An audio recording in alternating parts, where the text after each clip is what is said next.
Good morning class, कैसे हो आप लोग। मैं सी सौरभ शर्मा, आपका एक्सटर्नल फाइनेंशियल रिपोर्टिंग डिसीजन का mentor. So guys, today we will start our new chapter जिसका नाम है statement of owners equity and notes to financial statement. एकदम बेसिक चैप्टर है, एकदम छोटा सा चैप्टर है, एक छोटा सा टॉपिक है जिसको एक चैप्टर के रूप में बनाया गया है, जिसका नाम है सर ओनर्स का पैसा। ओनर्स का पैसा, ओनर्स का पैसा क्या होता है सर? Equity share. ओनर्स का पैसा वही होता है, इक्विटी शेयर। ओके सर, चलो। तो इंडिया के अंदर आपको पता होगा, 12th में आपने पढ़ा होगा, इक्विटी शेयर को क्या बोलते हैं सर? Equity share capital. तो यूएस में क्या बोलते हैं सर? यूएस में बोला जाता है इसको स्टॉक होल्डर इक्विटी। क्या वर्ड यूज किया जाता है सर? इसका स्टॉक होल्डर इक्विटी। अब सर ये स्टेटमेंट बनाने का पर्पस क्या होता है? स्टेटमेंट बनाने का पर्पस होता है कि ओपनिंग के अंदर कितना पैसा था, ठीक है, क्लोजिंग के अंदर कितना पैसा है, उसके बीच का मूवमेंट कितना है, कितना अमाउंट पीएनएल से प्रॉफिट आया है, कितना अमाउंट पीएनएल से लॉस आया है, कितना ड्यूरिंग द ईयर आपने डिविडेंड इशू कर दिया, कितना ड्यूरिंग द ईयर आपका अदर कॉम्प्रिहेंसिव इनकम, जो मैंने प्रीवियस क्लास में आपको बताया था, जितना भी fair value gain and loss होता है। फेयर वैल्यू का मतलब क्या होता है? एसेट और लायबिलिटी को जब फेयर वैल्यू करते हैं ना तो गेन एंड लॉस आता है, जिसको क्या बोला जाता है sir? Unrealised gain and loss. क्या बोलते हैं सर उसको? Unrealised gain and loss. और अनरियलाइज गेन एंड लॉस आपको कहाँ दिखाना पड़ता है सर? ओसीआई के अंदर दिखाना पड़ता है। उसका मूवमेंट कितना है, ये सारी चीज़ें इसके अंदर आती है। ओके सर, अब ये हेल्प क्या करता है सर? इसके अंदर मैं आपको ऑलरेडी बता चुका हूँ, शेयर कितना इशू किया, डिविडेंड कितना है, नेट इनकम कितना है, लॉस कितना है, ओसीआई चेंजेस कितना आया, ट्रेजरी स्टॉक का ट्रांजेक्शन कितना है, ये सारी चीज़ें इसके अंदर आती है। इसका फॉर्मेट क्या बनेगा सर? इक्विटी शेयर का फॉर्मेट कैसे बनता है? देखो, इसका फॉर्मेट बनता है आपका, आपको क्या करना पड़ता है? आपको एक टेबल बनानी पड़ेगी। क्या बनानी पड़ेगी सर? एक टेबल बनानी पड़ेगी। कैसी टेबल बनती है? देखो ऐसा, ये कुछ रोज़ होती है और ये कुछ कॉलम्स होते हैं। कॉलम्स में आप क्या दिखाते हो सर? मेरे पास में इक्विटी शेयर के अंदर क्या क्या आता है, जैसे कोई कैपिटल रिजर्व है, सिक्योरिटी प्रीमियम है, ओसीआई है, रिवैल्यूएशन गेन है और एनसीआई। एनसीआई क्या होता है मैंने अभी आपको बताया नहीं, आगे मैं बताऊंगा। आप किसी भी कंपनी को खरीदते हो, मान लेते हो आपने कोई कंपनी 70% खरीदा, तो 30% किसी और का उसमें शेयर होल्डिंग होगा ना, तो उसको एनसीआई बोला जाता है, नॉन कंट्रोलिंग इंटरेस्ट। ओके। इसके अलावा आपको क्या करना बनता है सर? ये 2 ईयर्स का आपको बनाना पड़ता है। 2 ईयर्स का आपको बनाना पड़ता है, मतलब सबसे पहले आपका ओपनिंग कितना पीएनएल है, ठीक है, चार्ज कितना आया, क्लोजिंग कितना हुआ, फिर ये क्लोजिंग अगले साल का ओपनिंग बनेगा, फिर कितना पीएनएल चार्ज है, कितना ओसीआई चार्ज है, फिर क्लोजिंग कितना हुआ। इस तरह आपको 2 साल का बनाना पड़ेगा। मान लेते हैं, देखो यूएस के अंदर अकाउंट कैलेंडर ईयर कौन सा होता है सर? 31 दिसंबर। इंडिया में क्या होता है? 31 मार्च। मान लेते हैं यहाँ पर 31 ऑफ दिसंबर 2025 का बैलेंस है, तो यहाँ पर क्या आ जाएगा? 31 दिसंबर 2025 का 2026 का क्लोजिंग बैलेंस आएगा। और यही क्या बन जाएगा मेरा? 1 अप्रैल, सॉरी जनवरी आएगा ना, मार्च नहीं आएगा, फ्लो में इंडिया में पहुंच गया मैं जनवरी। तो ये क्या हो गया सर मेरा? दिसंबर ही होगा, सॉरी। ओपनिंग क्या होगा मेरा? ओपनिंग होगा मेरा 1 ऑफ जनवरी 2024। तो ये क्या हो गया? 31 ऑफ दिसंबर 2024। ओपनिंग क्या हो गया मेरा? 1 ऑफ जनवरी 2025 और क्लोजिंग क्या हो जाएगा मेरा? 31 ऑफ दिसंबर 2025। तो इस तरह आपको ये स्टेटमेंट बनाना पड़ता है 2 साल का। ओके, चलो अब इसमें क्या क्या आता है? देखो, एक कॉलम बनाना पड़ेगा ईच इक्विटी के लिए। हर एक इक्विटी के लिए अलग अलग कॉलम बनेगा, जैसे कैपिटल का इक्विटी, ठीक है, capital reserve, general reserve, security premium हो गया, इसके अलावा रिवैल्यूएशन रिजर्व हो गया, एनसीआई हो गया, इन सब का। उसके अलावा आपको एक कॉलम बनाना पड़ेगा जिसको क्या बोलेंगे sir? Total stakeholder equity. इसके बाद में एक कॉलम बनेगा लास्ट में, ये कॉलम किस चीज़ का बनेगा सर? टोटल का कॉलम बनेगा। किस चीज़ का? टोटल का। यहाँ पर आपका सारा का सारा जो भी अमाउंट होगा इन सब का आपको क्या करना पड़ेगा सर? टोटल निकालना पड़ेगा। समझ में आया सबको? चलिए, और ये जो क्लोजिंग बैलेंस होगा इसका भी टोटल आएगा और ये क्लोजिंग बैलेंस इसका भी टोटल आएगा। आपको देखना है तो मैंने आपको क्या बोला था, अपन ये पूरा का पूरा फाइनेंशियल कैसे सीखेंगे सर? एप्पल का फाइनेंशियल देख के सीखेंगे। एप्पल यूएस गैप में लिस्टेड है, उसका मैं आपको फाइनेंशियल दिखा दूंगा, सेम ऐसा ही बना रहेगा। ये क्या बोलते हैं सर? इसको सोकी बोला जाता है। क्या बोलते हैं सर? सोकी, statement of change in equity. चलिए अगला, फर्स्ट लाइन में क्या आता है? ओपनिंग बैलेंस आता है। मिडल के अंदर क्या आता है? जितने भी चेंजेस आए, चाहे वो डिविडेंड के कारण हो, शेयर इशू के कारण हो, नेट इनकम के कारण हो, ये सब मिडल में आ जाता है। और लास्ट में क्या आ जाता है मेरे पास में? क्लोजिंग बैलेंस आ जाता है। ओके, अब सर आपको कंपेरेटिव बनाना पड़ता है, 2 साल का बनाना पड़ेगा। ये करंट ईयर का होगा और इसके ऊपर क्या बनाओगे सर? आप प्रीवियस ईयर का बना दोगे। ओके, देखो यहाँ पे ये फॉर्मेट बना है। सबसे पहले यहाँ पे preference stock, common stock, additional share, retained earning, accumulated OCI का बैलेंस कितना है, फिर ये टोटल बन गया। यहाँ पर ओपनिंग बैलेंस आ गया, फिर नेट इनकम, डिविडेंड कितना है, डिक्लेयर डिविडेंड कितना डिक्लेयर किया, कॉमन स्टॉक कितना इशू किया, फिर ओसीआई का बैलेंस कितना है, फिर ये क्लोजिंग आ गया। फिर अगले साल का ये ओपनिंग बना, फिर ये सारे ट्रांजेक्शन आ गए और ये मेरा क्लोजिंग आ गया। सेम जैसा का जैसा डिटो मैंने आपको यहाँ फॉर्मेट बनाया है ना, सेम वैसा का वैसा ही यहाँ पर बना हुआ है इस इलस्ट्रेशन के अंदर। ओके, समझ में आ रहा है आप लोगों को? चलो अगला है sir notes to financial statement. अब देखो, चैप्टर 1 में अपन ने पढ़ा था बैलेंस शीट, चैप्टर 2 में पढ़ा था अपन ने पीएनएल, चैप्टर 3 का पार्ट था सर मेरा जो डिसकंटिन्यू ऑपरेशन क्या होता है, और चैप्टर 4 में अपन पढ़ रहे हैं सर इक्विटी। अब इक्विटी जितने भी आइटम्स अपन ने पढ़े, इन सब का अपने को क्या बनाना पड़ता है सर, इन सब का अपने को नोट्स बनाना पड़ता है। कैसे? अब जैसे रेवेन्यू आपने किया, आपने सेल्स कर दिया, सेल्स जो भी आपने जो भी सेल किया है वो आपने किसको सेल किया, मेजर कस्टमर क्या है वो नोट्स में आपको बताना पड़ता है। आपका मेजर जियोग्राफिकल एरिया क्या है, क्या आप नॉर्थ में ज़्यादा सेल करते हो, साउथ में सेल करते हो, ठीक है, ईस्ट में करते हो, वेस्ट में करते हो, ये बताना पड़ता है। इसके अलावा सर मेरा business line, main business line कौन सा है वो भी बताना पड़ता है। ओके, तो आपको क्या करना पड़ता है सर, बैलेंस शीट के अंदर नोट्स देने पड़ते हैं, सेपरेट आपको नोट्स देने पड़ते हैं। क्लियर है सबको? चलिए, अब इसके अंदर आपको क्या देना पड़ता है सर, अकाउंटिंग नंबर्स को क्लियरिफाई करना पड़ता है वो नोट्स के अंदर। जैसे मैंने रेवेन्यू बताया, सिंगल लाइन में रेवेन्यू बता दिया, रेवेन्यू के छोटे छोटे टुकड़े करके बताने पड़ेंगे, कितने सेगमेंट है, कौन सा कस्टमर है, कौन सा एरिया है, ठीक है, ये सब। इसके अलावा सिग्निफिकेंट ट्रांजैक्शन का आपको एक्सप्लेनेशन देना पड़ता है, अनयूजुअल ट्रांजैक्शन का एक्सप्लेनेशन देना पड़ता है। जैसे ड्यूरिंग द ईयर क्या हो गया, ड्यूरिंग द ईयर मेरे को गवर्नमेंट से सब्सिडरी मिल गया, अच्छा खासा सब्सिडरी मिला, तो मैंने अदर इनकम में डाल दिया होगा उसको। अब किसी को क्या पता चलेगा मेरा इनकम क्यों बढ़ा है, तो मेरे को अदर इनकम को एलेबोरेट करना पड़ेगा ना, अदर इनकम के अंदर क्या है, गवर्नमेंट से सब्सिडरी आया, तो सब्सिडरी को मैं दिखाऊंगा एलेबोरेट करके। इसके अलावा सर एडिशनल ब्रेकडाउन, जैसे डेप्रिसिएशन का आपको एनालिसिस करना पड़ता है, इम्पेयरमेंट लॉस क्या होता है, ये सब आपको इसमें दिखाना पड़ता है। ओके, अब sir full set of financial statement में क्या क्या इंक्लूड होता है। Full set of financial statement के अंदर एसेट आती है, लाइबिलिटी आती है, इक्विटी आती है, कॉम्प्रिहेंसिव इनकम होता है, इन्वेस्टमेंट कितना किया ओनर ने, ओनर को डिस्ट्रीब्यूशन कितना किया। अब इन्वेस्टमेंट बाय ओनर का मतलब क्या हो गया सर, इक्विटी शेयर जो इशू किया है। डिस्ट्रीब्यूशन टू ओनर का मतलब क्या हो गया, ओनर को आपने कितना डिविडेंड पे किया है, कितना डिविडेंड का पेमेंट किया है। कैश फ्लो स्टेटमेंट जो मैं आपको आगे सिखाऊंगा। इसके अलावा सर ये जो भी नोट्स वगैरह होते हैं ना, ये क्या होते हैं sir, as a part of general purpose financial statement का पार्ट्स होते हैं, ठीक है। Full set of financial statement का पार्ट नहीं होता नोट्स। नोट्स किसका पार्ट होता है, मेरा जनरल पर्पस फाइनेंशियल स्टेटमेंट का पार्ट होता है। ओके, चलो अब सर कुछ पॉइंट्स है जो मैं आपके साथ डिस्कस करना चाहूँगा। सबसे पहला पॉइंट है sir accounting policy. Accounting policy क्या होती है? अब जैसे अकाउंटिंग पॉलिसी क्या होती है, मान लेते हैं जैसे आपका बिजनेस है, ठीक है, बिजनेस में सबसे इंपॉर्टेंट चीज़ क्या होती है, रेवेन्यू।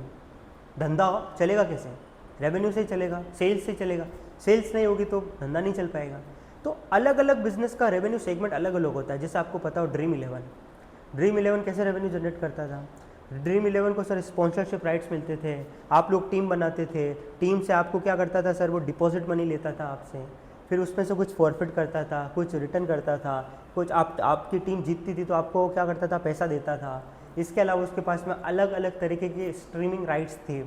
इसके अलावा उसके पास में क्या था, स्पॉन्सरशिप, क्रिकेटर्स की जर्सी पर सब जगह ड्रीम इलेवन लिखा रहता था। तो वो अपना रेवेन्यू कैसे रिकॉग्नाइज करते हैं, कस्टमर को कैसे पता चलेगा, क्योंकि आप और मैं, हम लोग क्या है सर, नॉर्मल यूज़र है, हमको टेक्निकल अकाउंटिंग नहीं आती। चार्टर्ड अकाउंटेंट्स को आती है नो डाउट्स, बट हर किसी को नहीं आती है, ठीक है। तो हमको क्या करना पड़ता है, जैसे मैंने ड्रीम इलेवन का अकाउंटिंग मेमो बनाया था रेवेन्यू का, तो हम लोग क्या करते थे, जितना भी अकाउंटिंग हमने उसमें किया है ना, हमको अकाउंटिंग पॉलिसी में दिखाना पड़ता था। कंपनी को अपनी अकाउंटिंग पॉलिसी बनानी पड़ती है और उस अकाउंटिंग पॉलिसी में सिग्निफिकेंट जितने भी ट्रांजेक्शन होते हैं उसकी अकाउंटिंग कैसे करी वो दिखानी पड़ेगी। जैसे मेरे को यहाँ से स्पॉन्सरशिप राइट आया तो उसकी अकाउंटिंग कैसे अक्रूवल बेसिस पे करी या नहीं करी, ये सब चीज़ें मैं यहाँ पर दिखाता हूँ। समझ में आया आप लोगों को? चलिए, अब सर पहला तो होता है अकाउंटिंग पॉलिसी। अकाउंटिंग पॉलिसी क्या होता है, significantly affect financial reporting, how item are measured, transaction are recorded and result are presented. ये आपको अकाउंटिंग पॉलिसी में दिखाना पड़ेगा। जैसे रेवेन्यू को आप मेजर कैसे कर रहे हो, रेवेन्यू को आप रिकॉर्ड कैसे कर रहे हो, और रेवेन्यू को आप पीएनएल में प्रेजेंट कैसे कर रहे हो, नेट पे कर रहे हो, ग्रॉस पे कर रहे हो, डिस्काउंट माइनस कर रहे हो कि नहीं कर रहे हो, ये सारी चीज़ें आपको बतानी पड़ेगी। ओके, अब सर यहाँ पे जो यूएस के अंदर अप्रोच है ना वो लिबरल अकाउंटिंग अप्रोच है और यहाँ पर आपको रिस्ट्रिक्शन नहीं है। अब सर अकाउंटिंग पॉलिसी में सिग्निफिकेंट अकाउंटिंग पॉलिसी दिखाना है। अब ऐसा नहीं है हर चीज़ दिखा रहे हो, आप क्या करो डेप्रिसिएशन चार्ज कर रहे हो और ये भी दिखा रहे हो कि हमें ऐसा डेप्रिसिएशन चार्ज कर रहे हैं, नहीं नहीं। आप ऐसे हर कुछ चीज़ भी दिखाने लगे तो आपका फाइनेंशियल बहुत ज़्यादा क्या हो जाएगा सर, बल्कि हो जाएगा। फाइनेंशियल आपका क्या हो जाएगा सर, बल्कि हो जाएगा। तो आपको दिखाना क्या है, ओनली सिग्निफिकेंट पॉलिसीज दिखानी है जो यूजर्स के लिए क्या हो सर, काम की हो। कैसे, अब सर पता कैसे चलेगा सिग्निफिकेंट है या नहीं है, तो ये जितना भी सिग्निफिकेंट आइटम है उसमें इंक्लूड किया जाता है सर डेप्रिसिएशन का। आप मेथड कौन सा यूज़ कर रहे हो, डेप्रिसिएशन का मेथड कौन कौन से होते हैं सर, SLM हो गया, WDV हो गया, रेजिडुअल वैल्यू हो गया, ठीक है, डिक्लाइनिंग मेथड हो गया। इसके अलावा सर इन्वेंट्री का वैल्यूएशन, इन्वेंट्री का वैल्यूएशन कैसे करते हैं सर, जैसे कि फीफो मेथड है, लीफो मेथड। फीफो लीफो पढ़ा है आपने, फर्स्ट इन फर्स्ट आउट, मतलब कौन सा स्टॉक पहले आया वो पहले कंज्यूम होता है। लीफो क्या होता है, लास्ट इन लास्ट आउट, जो लास्ट इन फर्स्ट आउट, जो लास्ट में है उसको पहले कंज्यूम करेंगे। फिर आता है वेटेड एवरेज, वेटेड एवरेज में क्या करते हैं अपन सबका एवरेज करके देखते हैं कि कौन सा आपने यूज़ किया है। इसके अलावा सर रेवेन्यू रिकॉग्नाइजेशन का मेथड कौन सा है, ग्रॉस है कि नेट है। इसके अलावा सर आपकी अदर पॉलिसी जो आपके बिजनेस को मटेरियली अफेक्ट करता है, जैसे मान लेते हैं आप एक ऐसे बिजनेस में हो, कौन से बिजनेस में, आप एक्सपोर्ट इंपोर्ट के बिजनेस में हो और आपका मेजर धंधा एक्सपोर्ट इंपोर्ट का ही है। आप क्या करते हो सर, बाहर बेचते हो और बाहर से पैसा लेते हो, तो आपका ट्रांजेक्शन किस में होता है सर हम लोग यूएस के अंदर है तो डॉलर हमारी क्या है सर, फंक्शनल करेंसी है। इंडिया के अंदर नहीं है, आप लोग इंडिया में नहीं हो ऐसा मानो, आप यूएस के अंदर हो, ठीक है। तो मान लेते हैं पाउंड है, पाउंड में अपने ट्रांजेक्शन हो रहे हैं और यूएस की करेंसी मेरी होम करेंसी है, ठीक है, जिसमें मेरा फाइनेंशियल बन रहा है। ओके चलो, अब मेरे को डर लग रहा है सर कि पाउंड का प्राइस बढ़ गया या कम हो गया तो क्या होगा, मेरा ट्रांजेक्शन इम्पैक्ट करेगा ना, मेरा प्रॉफिट कम भी हो सकता है, ज़्यादा भी हो सकता है। तो आप उसको कैसे कैटर करते हो, आप उसको कैसे फाइनेंशियल्स में रिकॉर्ड करते हो, उसके सामने आपने कुछ फॉरवर्ड, फॉरेक्स, हेजिंग ऐसा कुछ किया है क्या, अगर किया है तो उसकी अकाउंटिंग कैसे करते हो, ये सारी चीज़ें आपको अकाउंटिंग पॉलिसी में डालनी पड़ेगी। क्यों, क्योंकि ये आपके बिजनेस के लिए क्या है सर, सिग्निफिकेंट है। समझ में आया सबको। चलो, अब सर इसका पर्पस क्या होता है अकाउंटिंग पॉलिसी का, कंपेटेबिलिटी का पता लगता है, मैनेजमेंट ने जजमेंट क्या यूज़ किया, मैनेजमेंट कितना स्मार्ट है पता चलता है, अर्निंग की क्वालिटी क्या है, ये सारी चीज़ें पता चलती हैं। ओके चलो, मैनेजमेंट को one option from accepted general accounting principle alternative, company follow industry specific practices और कंपनी यूज अनयूजुअल और innovation operations application of gap, इसलिए उनको क्या करना पड़ता है सर, डिस्क्लोज करना पड़ता है। ओके चलिए, अब सर कुछ हर एक इंडस्ट्री में सर कुछ ही स्पेसिफिक पॉइंट होंगे, बाकी सारी इंडस्ट्री में तो कॉमन ही होगा ना, तो कुछ बेसिक पॉइंट है जो अकाउंटिंग पॉलिसी में आने ही आने चाहिए। जैसे कि सबसे पहला बेसिस ऑफ कंसोलिडेशन, जब दो कंपनी आपस में कंसोलिडेट होती है, एक सिंगल कंपनी बनती है, जैसे आपको पता होगा वोडाफोन आइडिया का मर्जर हुआ था, एक कंपनी बन गई, तो उन्होंने अपने बिजनेस को कंसोलिडेट किया होगा, तो उन्होंने कैसे कंसोलिडेट किया, तो उसको अपनी अकाउंटिंग पॉलिसी में लिखना पड़ता है। मैं उसकी सारी एसेट और लाइबिलिटी को 1+1 करके लेके आया, फेयर वैल्यू पर लेके आया, कॉस्ट पे लेके आया, हिस्टोरिकल कॉस्ट पे लेके आया, ये सारी चीज़ें मुझे क्या करना पड़ता है, इसमें इनकॉर्पोरेट करना पड़ता है। अगला आता है सर डेप्रिसिएशन का मेथड। डेप्रिसिएशन का मेथड डेफिनेटली आपको बताना पड़ेगा, क्यों, क्योंकि इनकम टैक्स के हिसाब से अलग होता है, कंपनीज एक्ट के हिसाब से अलग होता है, इसलिए बताना पड़ता है। अगला सर, अब टेंजिबल एसेट के लिए डेप्रिसिएशन होता है तो इनटेंजिबल एसेट के लिए क्या होगा, अमोर्टाइजेशन, ओके वो भी बताना पड़ेगा। इसके अलावा सर इन्वेंट्री का आप कैसे प्राइसिंग कर रहे हो, लिफो मेथड है, फीफो मेथड है, कॉस्ट पर है, एनआरवी पर है। एनआरवी क्या होता है मेरा, नेट रियलाइजेबल वैल्यू, मतलब आज इस बोतल को बनाने की कॉस्ट आई सर 50 रुपये, इस बोतल को आज मार्केट में बेचने जाऊँ तो मुझे सर 40 रुपये मिल रहा है, तो ये क्या हो गया सर, इसका नेट रियलाइजेबल वैल्यू कितना हो गया, 40 रुपये हो गया। ओके चलिए, अब आगे आता है sir revenue recognise for customer contract. आप कस्टमर के साथ जो भी कॉन्ट्रैक्ट कर रहे हो उसका रेवेन्यू कैसे रिकॉग्नाइज कर रहे हो, रेवेन्यू तो इंपॉर्टेंट ही है बेसिकली, उसके बिना धंधा ही नहीं चलेगा। अगर लीज का ऑपरेशन है तो आप रेवेन्यू कैसे रिकॉग्नाइज कर रहे हो, ये सारी आपको अकाउंटिंग पॉलिसी बेसिक तो देनी ही पड़ती है। ओके सर, समझ में आया। चलो, अगला आता है sir liberal versus conservative accounting policy. Accounting policy liberal भी होती है और कंजर्वेटिव भी होती है। जो लिबरल पॉलिसी होती है वो क्या करती है, करंट इनकम को बढ़ाती है, जैसे कि अगर आपने क्या किया, यूजफुल जो भी लाइफ होती है उसको आपने लॉन्गर कर दिया तो डेप्रिसिएशन क्या हो जाएगा आपका, कम होगा। मान लेते हैं कोई एक एसेट आपने खरीदा है, ठीक है, अब आपने क्या किया, उस एसेट का यूजफुल लाइफ डिसाइड करना था। डेप्रिसिएशन कैसे चार्ज होता है, एसेट का cost divide by useful life, ऐसे ही होता है। अब मैंने क्या किया, $5 लाख का एसेट खरीदा और उसका यूजफुल लाइफ मेरे पड़ोसी ने तो 10 साल लिखा, तो 10 साल के हिसाब से कितना हो गया, $5 लाख डिवाइड बाय 10 करते तो 50,000 कुछ आता है, तो हर साल 50,000 का डेप्रिसिएशन चार्ज करूंगा। मैंने सर 20,000 कर दिया, तो मेरी बुक्स में डेप्रिसिएशन कितना चार्ज हुआ, 25,000, तो मेरा प्रॉफिट 25,000 से बढ़ गया होगा ना। हाँ, तो लिबरल पॉलिसी के अंदर क्या होता है, हमेशा करंट इनकम इंक्रीज होता है। रीजन मैं आपको ऑलरेडी बता चुका हूँ। अगला कंजर्वेटिव पॉलिसी, कंजर्वेटिव पॉलिसी के अंदर होता है इनकम हमेशा कम होता है। क्यों, क्योंकि अपन LIFO using LIFO when prices are rising increases cost of COGS lowering income. अब देखो इसमें क्या होता है, इसके अंदर क्या होता है, मान लेते हैं आपने कंजर्वेटिव अप्रोच फॉलो किया है, कंजर्वेटिव अप्रोच। अब देखो इन्वेंट्री अगर आपने आज खरीदा, इन्फ्लेशन तो आपको पता ही हर साल बढ़ता ही है, आज मैंने कोई इन्वेंट्री खरीदी मान लेते 10 रुपये में, तो सर 3 महीने बाद, 4 महीने बाद, 5 महीने बाद वो 10 रुपये में या 9 रुपये में तो मिलेगी नहीं, या तो 10 में मिलेगी या 10 से ज़्यादा पे कम पे मिलती है क्या कभी भी मार्केट में, नहीं मिलती है ना, तो या तो ज़्यादा पे मिलेगी या सेम प्राइस पे मिलेगी। Okay got it. चलो, तो अब मैंने 10 रुपये पे जो इन्वेंट्री खरीदी थी, अब मुझे और खरीदनी है तो मैंने और खरीदा 12 रुपये में। अब मेरी बुक्स में 2 तरह की इन्वेंट्री, एक 10 रुपये की, एक 12 रुपये की है। ओके, अगर मैं लिफो मेथड यूज़ करता हूँ, लिफो क्या बोलता है, लास्ट इन फर्स्ट आउट, जो लास्ट में आया उसको पहले यूज़ करो, तो मेरा क्या होगा, ये इन्वेंट्री कहाँ जाएगा सर, प्रोडक्शन में जाएगा, और प्रोडक्शन में जाएगा तो क्या होगा, सीओजीएस, और सीओजीएस कहाँ आता है, पीएनएल के डेबिट में। अब सीओजीएस कौन सा वाला गया, 10 रुपये वाला या 12 रुपये वाला, 12 रुपये वाला गया ना, तो खर्चा ज़्यादा आ गया पीएनएल में, तो प्रॉफिट क्या हो गया, कम हो गया। तो ये डिपेंड करता है आप कौन सा मेथड यूज़ कर रहे हो, आपका प्रॉफिट अलग हो सकता है, मेरा अलग हो सकता है, डिपेंडिंग अपॉन पॉलिसीज। मैं कौन सी पॉलिसी यूज़ कर रहा हूँ, आप कौन सी पॉलिसी यूज़ कर रहे हो। चलिए अब बात करते हैं सर फाइनेंशियल स्टेटमेंट की लिमिटेशन की। अपन ने कल भी बात किया था इसके बारे में कि फाइनेंशियल स्टेटमेंट का लिमिटेशंस क्या है। सबसे पहला कि इसके अंदर सर जजमेंट और एस्टिमेट बहुत सारे होते हैं, जैसे कि बेड डेट्स का प्रोविजन कितना बनो, बेड डेट्स पता है क्या होता है, मान लेते मेरा कोई डेटर से डूबने वाला है तो बेड डेट्स बनाना पड़ेगा, उसका प्रोविजन कितना बनाऊँ।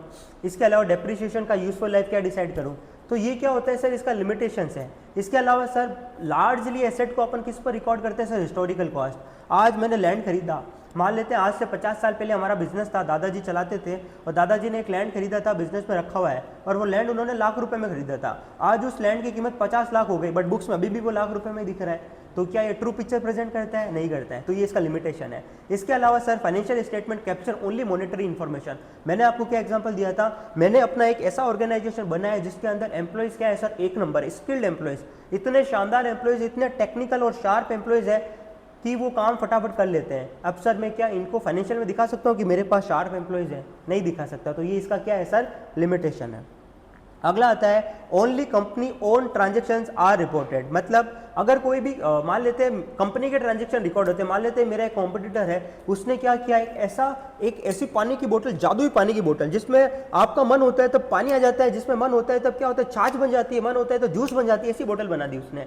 अब सर मैं अपने फाइनेंशियल में ये सब चीज़ें तो लिख नहीं सकता, मैं अपने फाइनेंशियल में इतना ही दिखाऊंगा ना कितना रेवेन्यू है, बट यूजर को पता ही नहीं चलेगा कि अगले साल मेरी सेल्स कम होने वाली है। क्यों, क्योंकि बाजू वाले ने जादुई बोतल आविष्कार कर दिया है। तो ये इसका क्या ऐसा लिमिटेशन है। और आपको तो पता ही होगा, बचपन से ये सिखाया जाता है कि बिजनेस हमेशा गोइंग कंसर्न बेसिस पर ही चलता है, कभी भी अपन ऐसा नहीं सोचेंगे कि बिजनेस अपना क्या होने वाला है सर, बंद होने वाला है। तो इस बेसिस पर अपन अपने फाइनेंशियल बनाते हैं। तो अगर मान लो कभी मेरा बिजनेस लिक्विडेट हो गया तो ये तो दिक्कत की बात है ना।